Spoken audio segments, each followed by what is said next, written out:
Good morning all of you.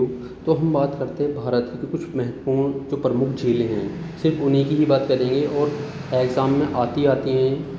तो जैसे जम्मू कश्मीर है, जम्मू कश्मीर में वुलर झील ये बहुत ही इंपॉर्टेंट है। जम्मू कश्मीर में जो वुलर झील है ये भारत की ताजे जल की बृहत झील है, बहुत बड़ी झील है। और वुलर झील झेलम नदी पर गोखुर झील का उदाहरण प्रस्तुत करती है। उसके बाद देखते हैं हम डल झील, ये भी जम्मू कश्मीर में पड़ती है। और जोनसर झील, डल झील का किस लिए इम्पोर्टेंट है, ये डल झील है हिमानी निर्मित श्रीनगर में ताजे जल की झील है। और ये दलदली होने के कारण कम गहरी है ये झील है, जो डल झील है।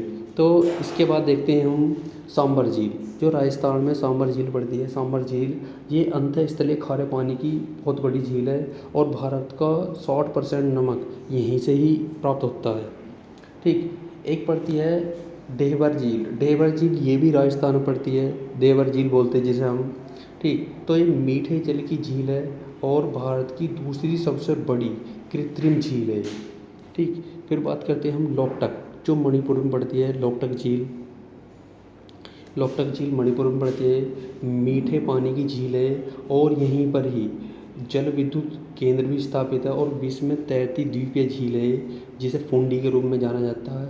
और केबुल लामजाओ नामक राष्ट्रीय पार्क यहीं पर स्थित है। और केबुल लाम जो इसे बोलते हैं तैरता हुआ राष्ट्रीय उद्यान। फिर उसके बाद करते हैं चिल्का झील।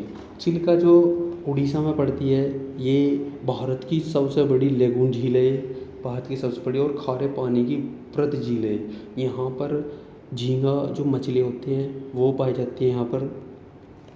बात करते हैं कोलेरू झील, जो आंध्र प्रदेश में पड़ते हैं। कोलेरू झील ये भी बहुत इंपॉर्टेंट है और आंध्र प्रदेश में कृष्णा गोदावरी डेल्टा के मध्य जो ताजे जल की झील है।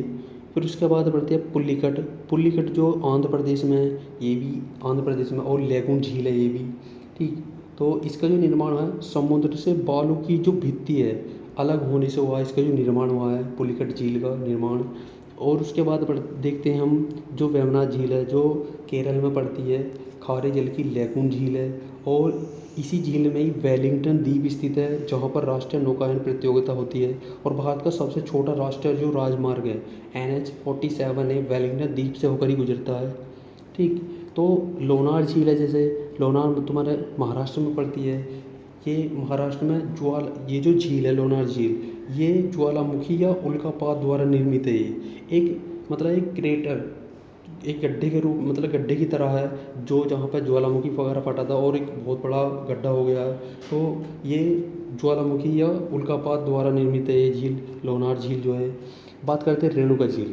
रेणुका झील तुम्हारे हिमाचल प्रदेश में पड़ती है और इस झील पर ही चिड़ियाघर और लायन सफारी पार्क स्थित है।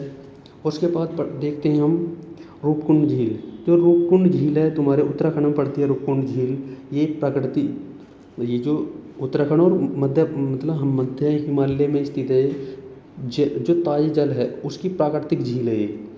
ठीक, एक है सस्तम कोट्टा झील। सस्तम कोट्टा झील तुम्हारे केरल में पड़ती है, सस्तम कोट्टा येरी।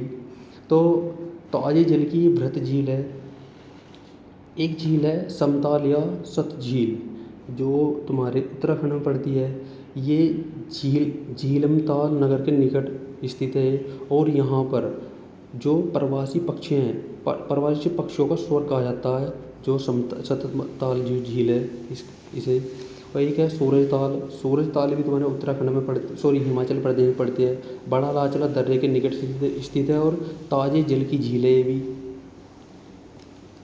बात करते हैं जो सोंगमो झील है, जो सिक्किम में पड़ती है। सोंगमो झील ये गंगटोक जिले में स्थित है, ताजे जल की झील है ये भी। एक है अष्टमुड़ी, जो केरल में पड़ती है। अष्टमुड़ी ये भी रामसर साइट में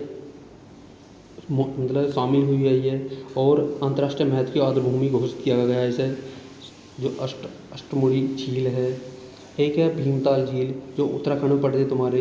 ये मीठे जल की झील है और इसके केंद्र में एक छोटा द्वीप है। यह राष्ट्रीय और अंतर्राष्ट्रीय पर्यटन हेतु प्रसिद्ध है, जो भीमताल झील है। ठीक, तो ध्यान रखना इसका भी। एक है पंचभद्र झील, जो राजस्थान में पड़ती है। पंचभद्र झील ये पंचभद्र झील है जो राजस्थान में पड़ती है, और बाड़मेर ज़िले में खारे जल की झील है। वर्षा की कमी के कारण इस झील में नमक निकालने में कम बाधा होती है। प्रदूषण के कारण इसका क्षेत्रफल घट रहा है। ठीक, तो ये कुछ महत्वपूर्ण झीलें हैं जो बहुत ही इम्पोर्टेंट है और पेपर में आती हैं। ठीक, तो इनका ध्यान रखना, और हमारे चैनल को सब्सक्राइब करें और लाइक करें और शेयर करें। Okay, thank you.